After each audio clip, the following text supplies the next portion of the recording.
Meus irmãos, nosso culto é um culto de oração e de ensino da palavra de Deus. E hoje Deus colocou em meu coração uma palavra para nós estarmos aqui ensinando e aprendendo certamente da palavra do Senhor nosso Deus. E eu quero convidá-los para que abramos a palavra, a Escritura, no livro do Apocalipse. Livro do Apocalipse. Glória a Deus. O capítulo que nós estaremos lendo é o capítulo de número 3.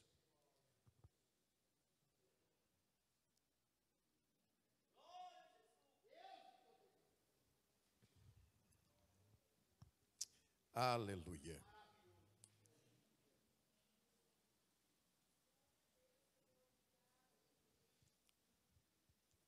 Capítulo de número 3 do livro do Apocalipse, versículo de número 14 a seguir. Os que encontraram, digam amém. Diz assim a palavra do Senhor. E ao anjo da igreja que está em Laodiceia, escreve: isto diz o Amém, a testemunha fiel e verdadeira, o princípio da criação de Deus. Eu sei as tuas obras, que nem és frio nem quente. Tomara que foras frio ou quente, assim porque és morno e não és frio nem quente, vomitar-te-ei da minha boca. Como dizes, rico sou e estou enriquecido e de nada tenho falta, e não sabes que és um desgraçado, e miserável, e pobre, e cego, e nu. Aconselho-te que de mim compres ouro provado no fogo, para que te enriqueças, e vestes brancas, para que te vistas, e não apareça a vergonha da tua nudez, e que unja os olhos com colírio, para que vejas. Eu repreendo e castigo a todos quantos amo. Sê, pois, zeloso e arrepende-te. Eis que estou à porta e bato.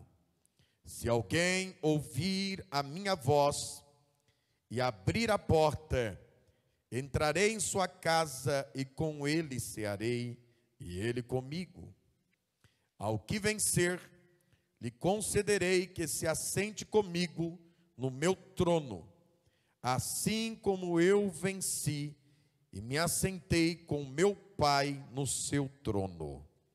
Quem tem ouvidos, ouça o que o Espírito diz às igrejas. Amém. Glória a Deus.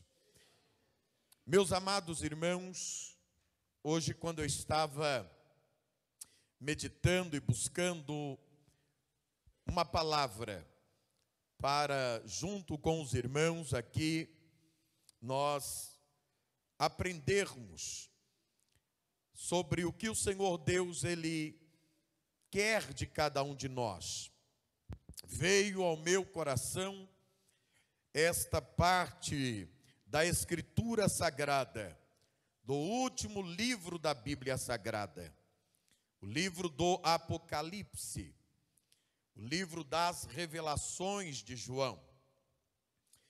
Este livro, ele foi escrito pelo último dos escritores sagrados, no final do primeiro século. Nós estamos diante de uma escrita que tem quase 2000 anos. A igreja primitiva, ela vivia por um momento de muita perseguição. Aliás, a segunda metade do primeiro século da igreja primitiva fora todo ele de muita perseguição, iniciando mais agudamente ali com o imperador Nero, que após colocar fogo em Roma e achar um álibi em que toda a Roma pegou fogo, menos uma terça parte aonde haviam cristãos e judeus. Então ele coloca a culpa nos cristãos, coloca a culpa nos judeus. E a partir daí começa-se uma acentuada perseguição contra a igreja. Os nossos irmãos, muitos deles, foram amarrados nos postes de Roma e foram colocado fogo em seus corpos para iluminar a noite de Roma. A partir daí nós começamos a ver que até os apóstolos passam a ser perseguidos. É o caso de Paulo, que nesta perseguição ele foi decapitado. É o caso de Pedro, o apóstolo Pedro, que fora crucificado de cabeça para baixo. Depois de Nero, vem aquele que era o seu general, Tito. E vocês se lembram de que Tito, como general, ele perseguiu os judeus de tal forma que ele entrou em Jerusalém, destruiu o templo no ano 70. E os judeus que não foram mortos, eles tiveram que sair da sua terra, sendo dispersos, e assim ficaram até agora, o ano de 1948.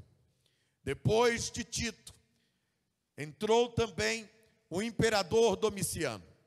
E esse, segundo a história, pega o último dos apóstolos, vivo, que era o apóstolo João, lança ele em um caldeirão de óleo fervendo, para ali cozinhar o profeta, cozinhar o apóstolo, cozinhar aquele que o Senhor chamou, mas de uma maneira miraculosa, milagrosa.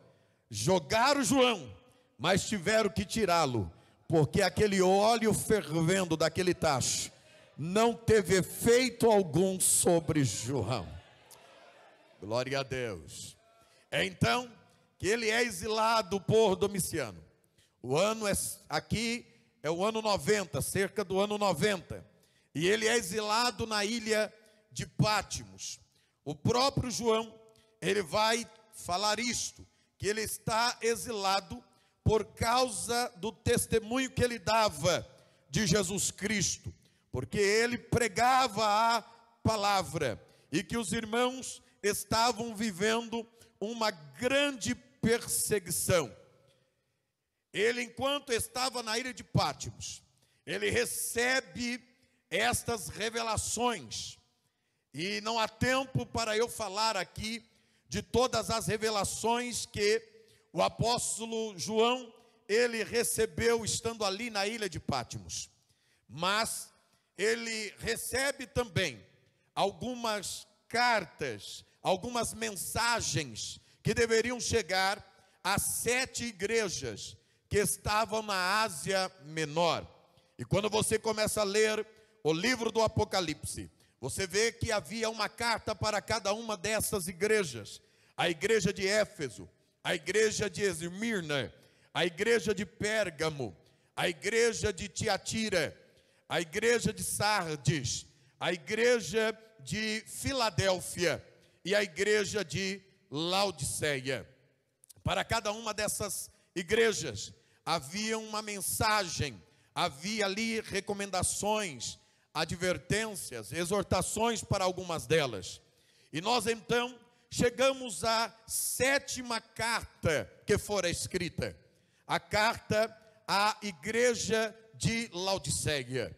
E eu quero falar aqui algumas coisas sobre esta cidade de Laodiceia. Primeiro, era uma província romana da Ásia Menor. Era uma cidade muito rica, e por conta da sua riqueza, ela se tornou também muito soberba. Ela tinha um comércio volumoso e um grande centro bancário. Havia ali, e é interessante essas características, porque Jesus vai utilizar-se delas. Havia ali uma indústria de corante para o tingimento de roupas e de tecidos. Também uma famosa escola de medicina. E eles desenvolveram nessa escola de medicina um pó frígio, que quando adicionado água, servia como um eficaz colírio para os olhos. É nesta cidade pujante que ali se inicia uma igreja.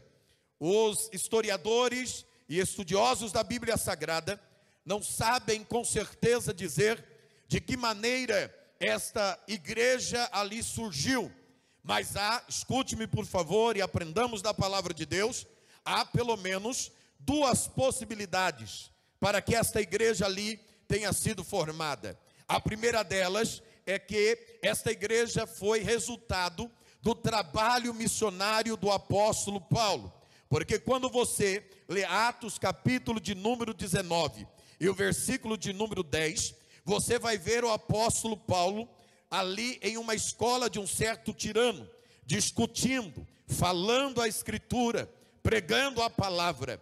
E a Bíblia diz que isso durou por um espaço de cerca de 2 anos, de tal forma que todos na Ásia Menor foram evangelizados, tanto judeus quanto gregos. Então toda a Ásia ouviu falar do evangelho através da pregação do apóstolo Paulo. Esta é a primeira possibilidade.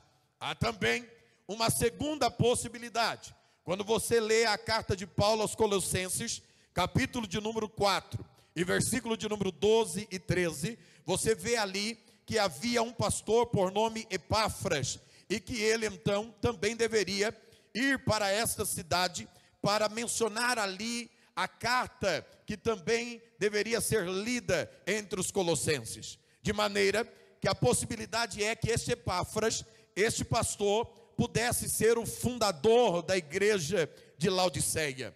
Mas isso não vem ao caso agora. Nós queremos aqui nos ater a esta cidade, a esta igreja, a recomendações a ela, a uma palavra do Senhor Jesus dirigida a esta igreja. A palavra Laodiceia, o nome Laodiceia, ela traz um significado interessante e que nós já podemos aprender aqui algumas coisas com o significado desta palavra, deste nome. Laodiceia significa direitos humanos, ou povo no comando, ou democracia. A palavra Laodiceia traz a informação de que o povo é quem tem o comando, o direito é dos humanos, é uma democracia. E quando você olha a situação da igreja, a igreja estava vivendo algo mais ou menos assim. É quando a igreja esquece de que o governo da igreja não é humano, o governo da igreja é teocrático, é Deus quem governa a igreja. O primeiro ensinamento que eu trago aqui aos irmãos é: na igreja quem manda é Deus, na igreja quem orienta e governa é Deus. A igreja não é de Paulo, a igreja não é de Pedro, a igreja não é de João, a igreja não é da família a igreja não é da família B, a igreja não é daquele que tem dinheiro, a igreja não é daquele que tem posição, a igreja ela é de Deus. Tomemos cuidado, meus irmãos. Os membros queriam assumir o comando da igreja. Cuidado, porque o comando da igreja é de Deus. Aqui quem põe é Deus, aqui quem tira é Deus, aqui quem escolhe é Deus, quem levanta é Deus. E Deus tem falado sobre isso aqui frequentemente. Aleluia. Lembre-se que o governo é teocrático. Observe. E eu queria ajuda aqui em cima da tribuna. Prepara um segundo microfone para mim, por favor. E fique aqui atento a quem localizar. Localize para mim Mateus 16, 18. É um culto de ensino, né? Vamos estudar a palavra.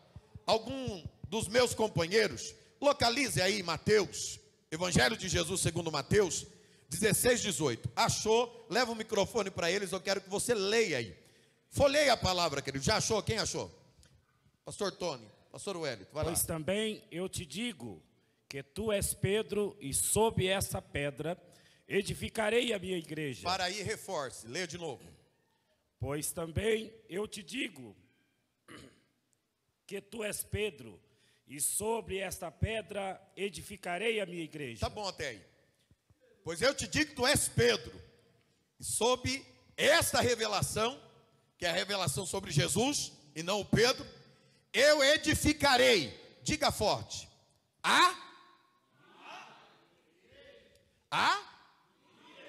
diga forte, a minha, de quem é a igreja? Essa expressão é possessiva, alguém está dizendo que tem algo, não é isso que está aí? Alguém está dizendo que possui algo. Quem é que está dizendo que possui algo? Jesus. E o que é que ele possui? A igreja. Então ele diz, a igreja, ela é minha.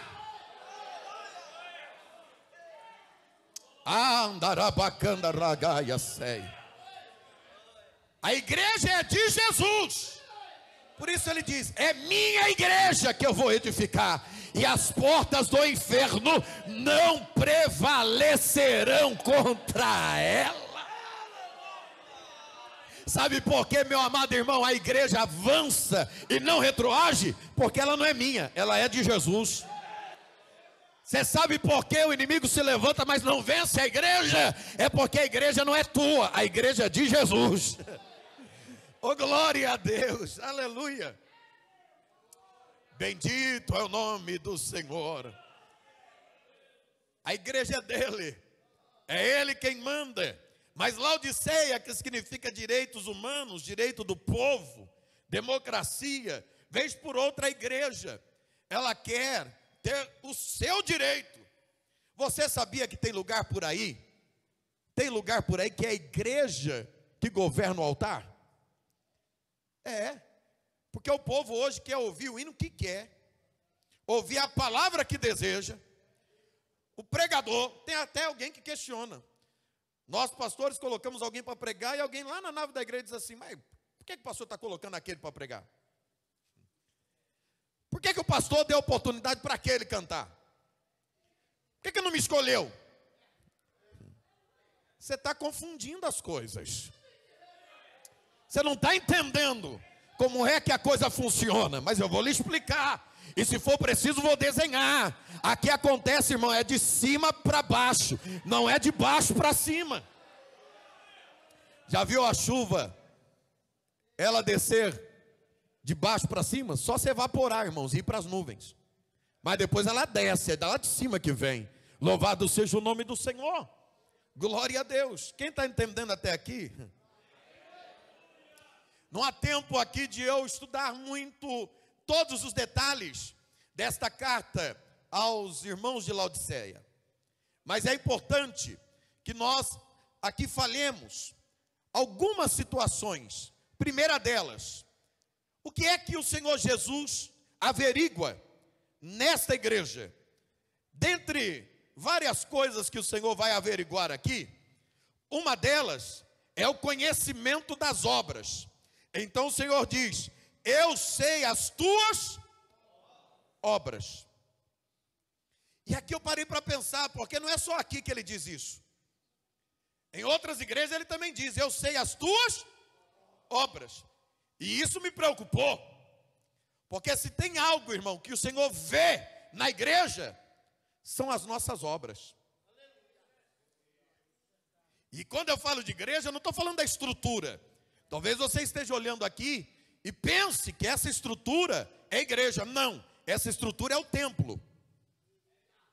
O templo é a estrutura. Igreja sou eu, é você. Olha para o teu irmão que está do lado aí, é ele. Verifica aí, ele é a igreja. As paredes não produzem obras. O telhado não produz obra. Quem produz obra sou eu. Quem produz obra é você. E aí, vez por outra, a gente vem, se reúne como igreja, e a gente fica muitas vezes cobrando. Ah, mas está faltando evangelizar, está faltando visitar, está faltando atender. Ô meu irmão, você é a igreja, o que é que você está fazendo?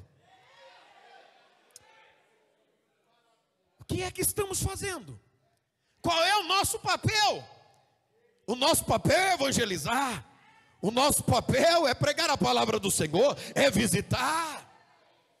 Glória a Deus. E eu louvo a Deus porque uma grande porta, uma eficaz porta está se abrindo em Cajamar. Quero louvar a Deus, estou vendo aqui o vereador Feliciano. Ontem nós estivemos com o prefeito.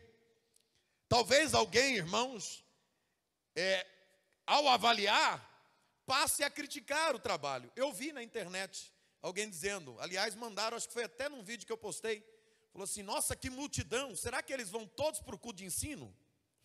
Escreveram isso. Será que essa multidão, 10 mil pessoas, vão para o culto de ensino? Não sei, irmão. Aliás, não era gente só da nossa igreja que estava lá. Uma coisa eu sei, já se abriu uma porta. Eu não sei se você sabe, mas é a primeira vez que se abre para um evento evangélico na cidade de Cajamar, não é isso? Não é isso? Aí alguém diz, não, eu não participo. Está certo, irmão. Só que tem uma coisa, se nós não ocuparmos o espaço que é nosso, alguém irá ocupar. Permita-me falar algo. Há um tempo atrás, eu sou desse tempo, quando eu fui consagrado a diácono, eu tive que assinar uma carta que eu não tinha televisão em casa. Lembra disso, pai? Eu tive que assinar uma carta, porque era pecado. Lá no interior, onde eu congregava, era pecado televisão. Alguém lembra desse passado? Quem lembra? Lembra? Muito bem. Tinha na Marginal Tietê. Na Marginal Tietê. Tinha lá um outdoor gigante. Estava lá. Televisão, o quê? Quem lembra? A marca da besta. Que era a televisão. Um outdoor gigante na Marginal. Aí o que a gente fez? É do diabo. E os crentes? É do diabo. E todo mundo? É do diabo. O que é que o diabo fez? Não tem nada. Mas já que os crentes deram, ele tomou posse. Aí você liga a televisão, só tem coisa que não presta. Mas houve um tempo que nós poderíamos ter tomado posse disso. Sim ou não? Graças a Deus, que Deus deu visão aos nossos líderes. E hoje, irmãos, você vai no nosso templo sede, tem lá uma tela gigante. Você vai em nossos templos aqui mesmo, tiramos só por conta da reforma, tem 3. Então a TV não é do diabo. Ela é um instrumento. Precisa ver como é que a gente utiliza ela. Glória ao nome do Senhor. E hoje nós estamos tomando posse. Hoje nós temos canal de televisão. Fazemos programa em televisão. Fazemos programa em rádio. Nada disso é do diabo. Agora a igreja está avançando e dizendo, não, nós queremos aquilo que é nosso. É igual o povo de Israel saindo do Egito para tomar posse da terra de Canaã. Queridos irmãos, pelo amor de Deus, vamos tomar posse de Cajamar. Esse espaço geográfico é nosso. Obreiros, tome posse da região aonde vocês estão. Deus nos entregou esse território. Pega a igreja, tira de 4 paredes, começa a marchar com ela e avançar, porque o território é nosso. Quem pode levantar a mão e adorar a Deus? Por um momento adore o nome do Senhor e declare, Cajamar é do Senhor Jesus, Santana de Parnaíba é do Senhor Jesus. Declare como igreja, levante a mão, abre a boca, dá o teu brado. Sorabacandaraia sei. Nós precisamos ganhar almas para o Senhor. O nosso pastor presidente, nas últimas reuniões que eu tenho participado, e toda semana participamos de reunião, todas elas, na penúltima, ele trouxe alguém para falar sobre evangelização. Nessa última, ele trouxe alguém para falar sobre discipulado. E o tempo todo ele está dizendo, vamos ganhar almas para o Senhor Jesus Cristo. Já tivemos, irmãos, algo que muito nos alegrou. Eu tenho aqui o relatório dos últimos 5 anos. E para a glória de Deus, não é glória de homem algum, para a glória de Deus, esse mês nós batemos o recorde, e é um recorde pequeno ainda. Levamos 23 almas para batismo, mas é pouco. Nós precisamos avançar. Eu estou desejoso, querido, desejoso, que quando da próxima reunião nossa, nenhuma congregação, quando eu fazer a chamada, vai declarar: pastor zero, não tenho almas para levar. Esta é minha oração, senhores. Trabalhemos, tivemos algumas que não tiveram almas para levar, mas eu sei que se pregarmos, quem salva não é homem, quem salva é Jesus. Quem liberta é Jesus. Quem faz a obra é Jesus. E a casa é dele, já ouvimos, a obra é dele.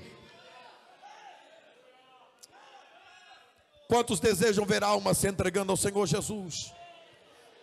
Agora lembre, o Senhor conhece as nossas obras. Queridos, não espere apenas pelo ministério, não espere apenas pelo pastor. Aliás, quem gera ovelha não é pastor, pastor apacenta. Quem é que gera ovelha?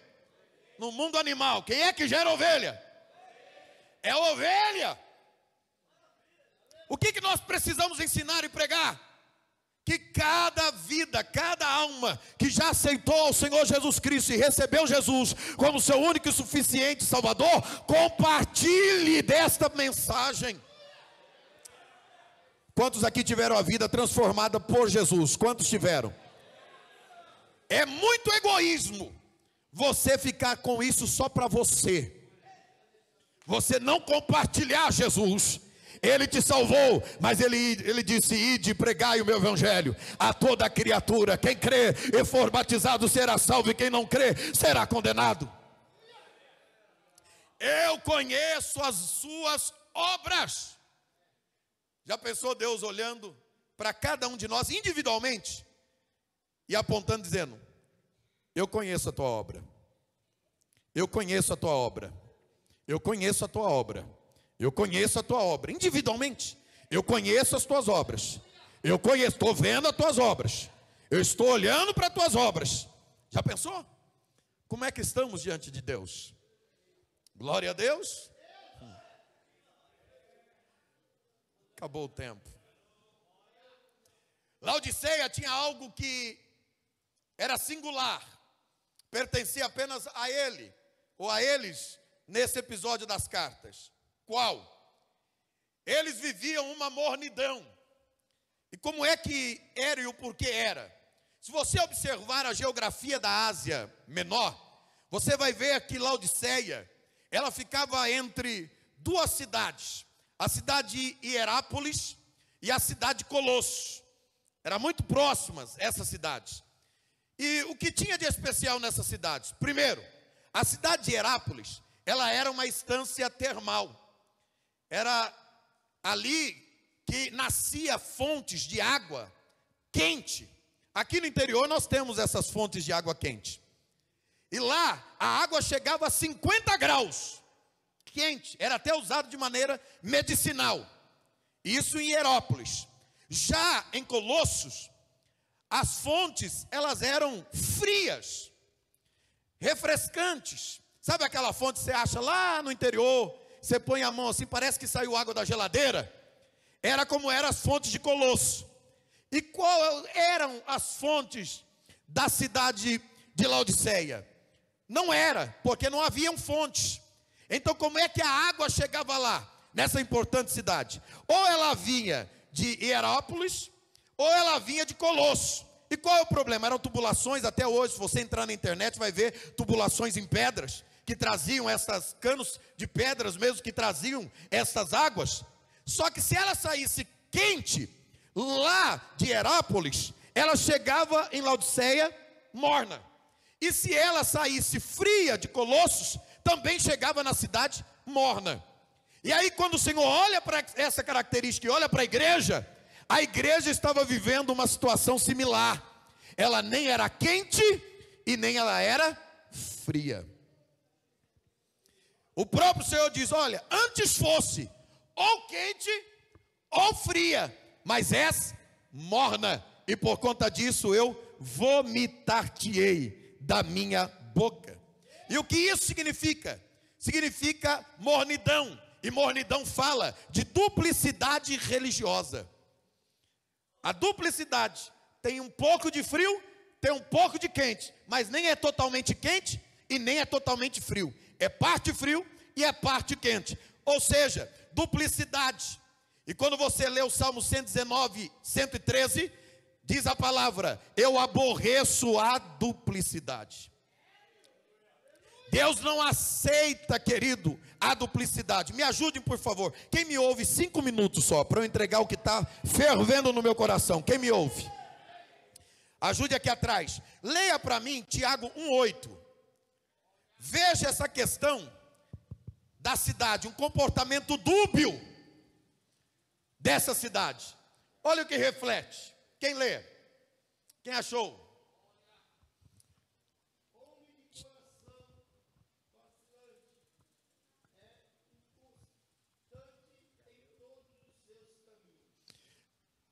Leu aí? Lê, Sebastião, na sua tradução para mim ver, pastor. Tiago 1,8. É esse texto mesmo. Tiago 1,8. Homem de coração dobre. Isto. É inconstante em todos os seus caminhos. Sabe por que nós não podemos ter o coração dúbio, ou dobre? Ou seja, nem lá nem cá. Porque uma pessoa, irmãos, que tem essa duplicidade, ele é inconstante. Você conhece alguém assim? É alguém, irmão, que está lá e está aqui também. É o famoso crente Raimundo. Um pé na igreja, outro no mundo. Ele não consegue firmar o seu coração. O seu coração é dobre. E por conta disso, ele é inconstante. Me ajude agora, 1 Timóteo 3,8. Leia aí, por favor. 1 Timóteo 3,8. E aqui é o coração que ele é dobre. Agora vamos ver quando a língua também é dobre. Leia lá. Quem achou? Da mesma sorte, os diáconos sejam honestos, não de língua dobre, não dado a muito vinho, não cobiçosos, de torpe ganância. Então aí uma orientação aos obreiros. E hoje é um culto de ensino, né? O que é língua dobre? Quem sabe? O que é língua dobre? Hã? Alguém falou fofoqueiro, não é? Quem sabe o que é língua dobre? Quem sabe? Hã? Tem 2 tipos de linguajar. Ele fala aqui e não sustenta lá. É aquele tipo de obreiro, é aquele tipo de crente, meu irmão, que ele nem é uma coisa nem é outra, nem é frio nem é quente, ele é morno. Ele nem fala bem nem fala mal. Aliás, se ele estiver na tua frente ele fala bem, mas se ele estiver por trás ele fala mal. E obreiro não pode ser assim. É por isso que já lá no diácono Deus diz: não seja dessa forma, a tua palavra tem que ser uma só. Queridos obreiros, aquilo que nós tratarmos e definirmos em consenso, é isso que nós iremos fazer. Não dá para tratarmos uma coisa e fazermos outra. Igreja de Cristo, se nós estamos unidos em prol da obra do Senhor, nós estamos unidos. Ou você é ou você não é. Eu sei que não é uma palavra para... mas é de Deus para as nossas vidas hoje. Louvado seja o nome do Senhor. E por que Deus está nos dando essa palavra? Leia lá Provérbios 17, 20. É porque Deus quer evitar algo. Você precisa ter uma única palavra no nome do Senhor Jesus Cristo. Glória a Deus. Quem achou, leia.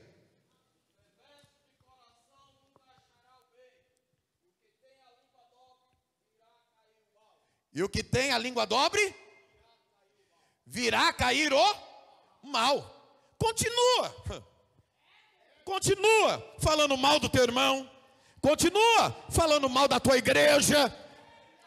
Você aqui vem, se alimenta, bebe da água, recebe da palavra, é curado quando está enfermo, mas quando vem alguém para criticar, você entra no embalo, critica também, continua. O texto sagrado diz que logo você virá o mal. Glória a Deus, Ele está falando. Bendito seja o nome do Senhor. É por isso que em Mateus 6,24, eu paro aqui. A Bíblia diz que não se pode servir a 2 senhores. Ou tu vai agradar a um, querido, e vai deixar o outro descontente.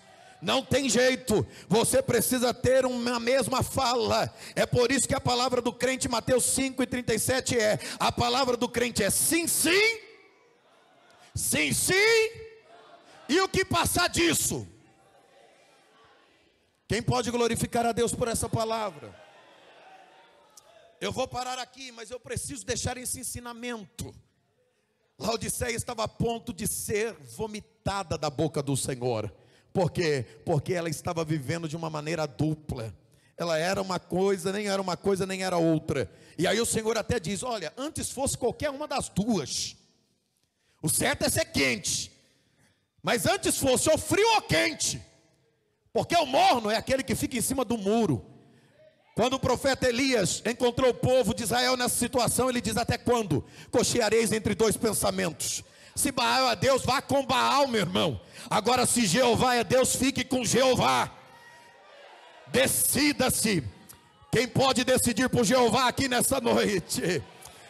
Fique em pé, por favor, nós vamos encerrar. Glória a Deus. Se você pode receber essa palavra no seu coração com alegria, vá glorificando o nome deste Deus.